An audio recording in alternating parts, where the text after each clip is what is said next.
Bonjour et bienvenue à toutes et à tous. Voici les titres de ce journal. Promotion et protection des droits de l'homme, le Bénin est accrédité à l'international. Isidore Clément Kakpo-Chichi, président de la Commission béninoise des droits de l'homme, nous en parle davantage dans ce journal. La couche d'ozone protège la vie sur Terre. Des actions importantes sont menées à travers le monde pour la préserver. On en parle également.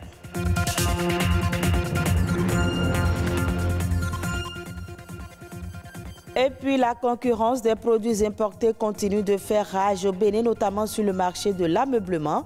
L'achat des meubles usagés importés a pris le pas sur les meubles locaux avec d'énormes manques à gagner pour l'économie.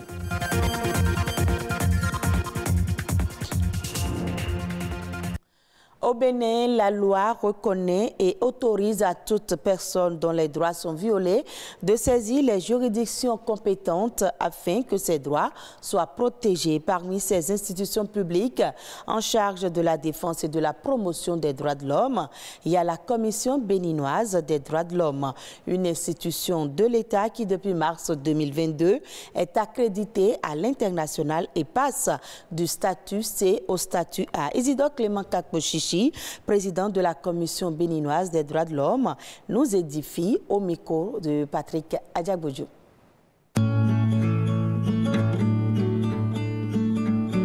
La Commission béninoise des droits de l'homme, au niveau international, que ce soit au niveau régional, au niveau de la Cour africaine, de la Commission africaine, a désormais son mot à dire. Et je vous annonce que depuis notre accréditation, nous sommes désormais éligibles pour siéger au sein de toutes les instances de promotion et de protection des droits de l'homme, que ce soit les réseaux, que ce soit au niveau du système international.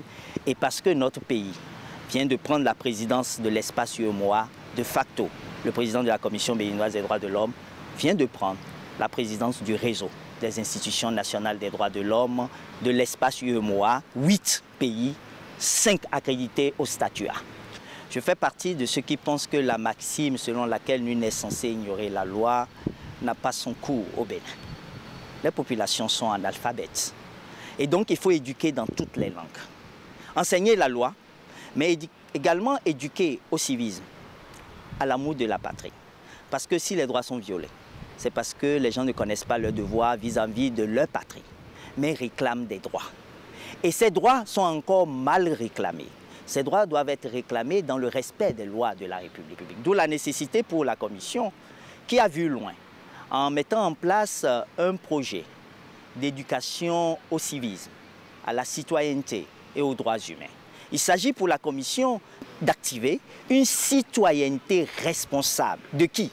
Des jeunes en matière de citoyenneté, d'engagement citoyen, mais aussi d'engagement politique. Parce que 90% de la population carcérale, des jeunes qui se retrouvent là, certains par conviction, d'autres par ignorance, d'autres par suivisme. Il faut travailler à ce que cette population jeune du Bénin puisse comprendre que l'État veille à ses droits, mais l'État entend également à ce que chaque citoyen, dans le respect des tests, puisse véritablement répondre à ses devoirs. Il faut faire comprendre aux populations, et c'est le message que je voudrais vous laisser, que l'État a mis en place une institution nationale des droits de l'homme, qu'il finance, qu'il laisse faire son travail librement pour les écouter et pour les aider tout simplement à avoir droit à la justice, mais également droit à la réparation, si tant est que leurs droits sont violés. Mais qu'eux aussi essayent de ne pas porter atteinte aux droits des autres. La couche d'ozone constitue une barrière protectrice qui retient des rayons ultraviolets émis par le soleil. Mais elle est de plus en plus menacée du fait de l'activité humaine, ce qui menace la vie sur Terre. Protéger la couche d'ozone est un défi industriel et politique bien plus grand que nous le pensions. Suivez plutôt. Un regard au-dessus de nos têtes et l'on aperçoit le ciel. Et au-delà, la couche d'ozone. C'est la partie supérieure de la stratosphère qui permet de filtrer les rayonnements ultraviolets dangereux pour l'homme. Située entre 20 et 50 km d'altitude, cette couche est d'une importance capitale pour la protection de la Terre. C'est une couche qui concentre un peu la chaleur et ça filtre les rayons du soleil. Alors en filtrant les rayons du soleil, la couche d'ozone enlève tout ce qui est ultraviolet et laisse passer la lumière qui est utile pour la vie sur Terre. C'est le rôle fondamental de la couche d'ozone. Cette couche protège donc les êtres vivants de certains rayonnements nocifs du soleil. Mais malheureusement, elle subit des dégradations depuis plusieurs années, d'où des fissures suite à la production et à l'utilisation des gaz à effet de serre, ce qui entraîne des conséquences sur la biodiversité. C'est ça qui fait développer les maladies de peau, jusqu'au cancer de peau, les maladies d'yeux, les cataractes.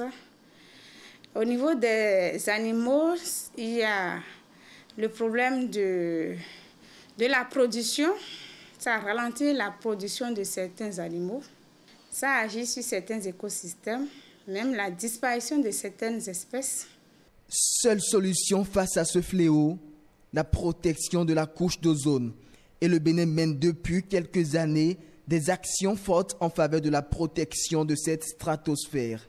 Le Bénin a déjà, en suivant le calendrier imposé par la communauté internationale, a déjà éliminé les CFC, chlorofluorocarbone, qu'on appelle les R12. La considération que nous donnons à une femme en état de grossesse qui protège la vie à l'intérieur, c'est cette considération que nous devons donner à notre précieuse couche d'ozone.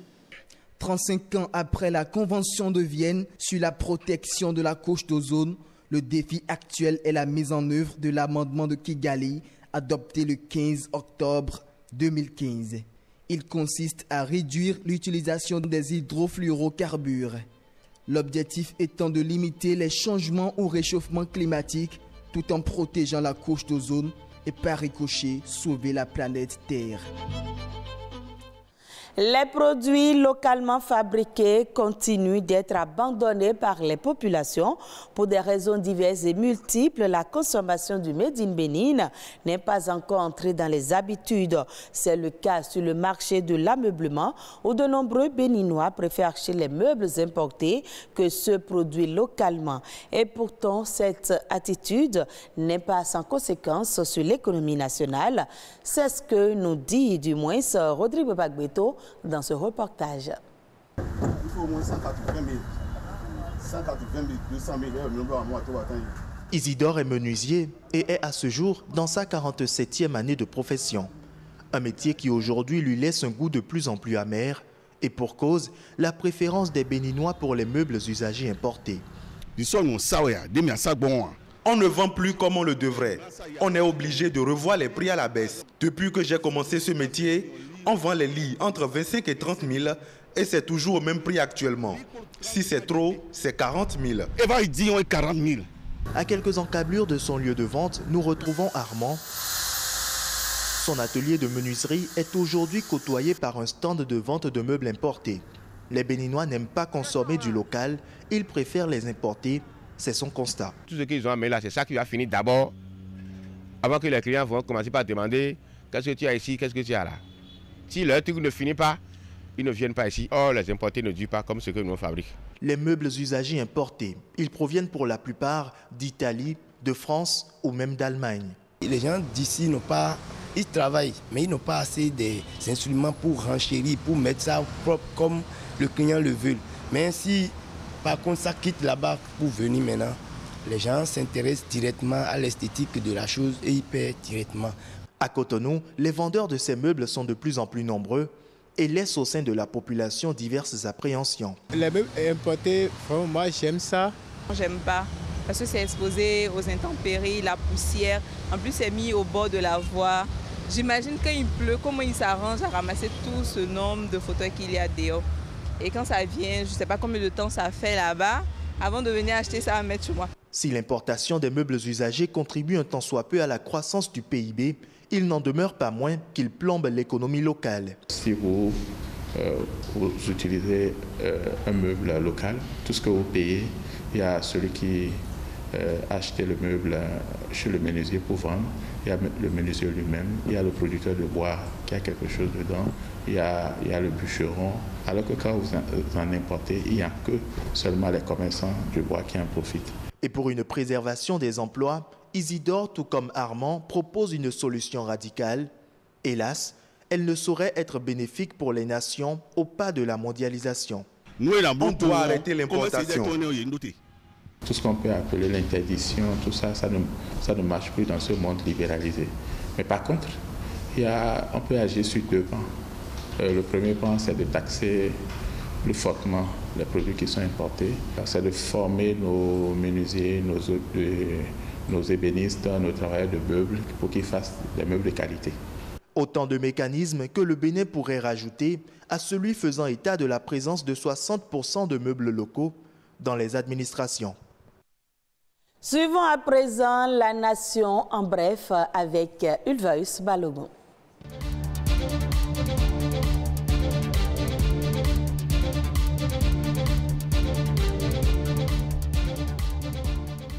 L'Église du christianisme céleste a donné des consignes à ses responsables de paroisse pour éviter les bruits et nuisances sonores causés au voisinage. Dans une note circulaire du révérend pasteur Bennett Adeogun, chef suprême de la dite église, les responsables des paroisses et des chorales sont invités à proscrire l'utilisation des haut-parleurs et des instruments de musique les jours ouvrables de 13h à 15h et de 22h à 7h d'une part, et les jours de repos de 6h à 10h et de 20h à 6h du matin d'autre part. À en croire la note, les présidents de région, les chargés paroissiaux et les maîtres de chœur seront tenus responsables en cas de non-respect des dispositions réglementaires.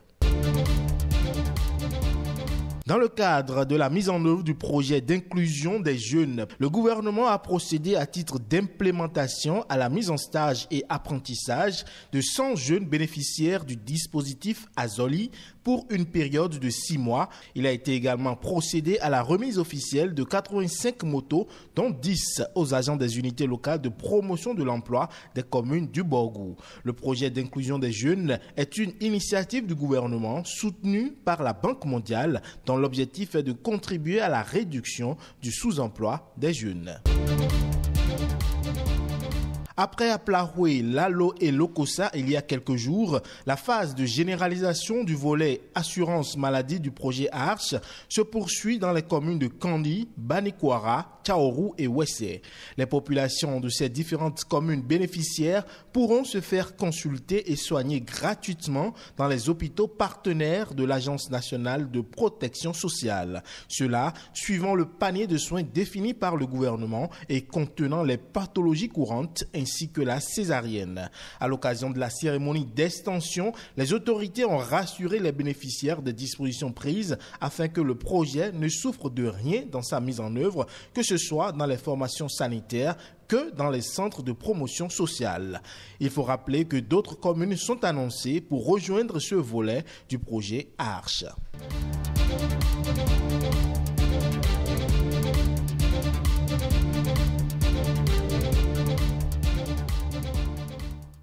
Et ce sera tout pour ce journal, à suivre également sur le www.ortb.bj. Merci à vous de nous avoir suivis.